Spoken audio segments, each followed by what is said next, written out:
Ngori, hiyo dogi yenyu mlitoa wapi? Nakwambia vile imenikimbisha. Hiyo dogi mimi nilikuwa nimetoka form, si nikaikuta kwa barabara. Nikaona haka kadogi katakufia hapa, si nikakabeba. Nikakamnako huko, nikaanza kukalea, nikakafunga. Tunacheki vile imenoa. Na kwani ulikuwa unaipea nini imenona hivyo? Nilikuwa nainunulia nyama kila siku. Ndio maana imenona hivyo. Alafu rada.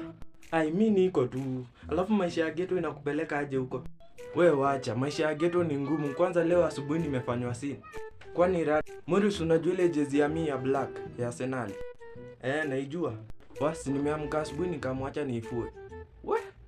Kumaliza tu kufua, nikaamua niingie kwa nyumba nichukue pads niende nianike. Kurudi nimepata nimewekewa vizuri. Dakika tu 2 nimeingia kwa nyumba ishaenda. Enyewe maisha huko ni ngumu. Umejaribu kuangalia jirani kama amechukua? Jirani ni wochu wa mchana, naenda kazi asubuhi na mapema. Hiyo ishaenda. Alafu rada, ulipeleka Njeri wapi?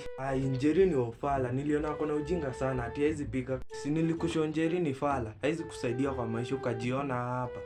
Ukasema utamuoa. Ningejua tu ningekusikiliza. Tuachane tu na hiyo mambo, tutoke hivyo.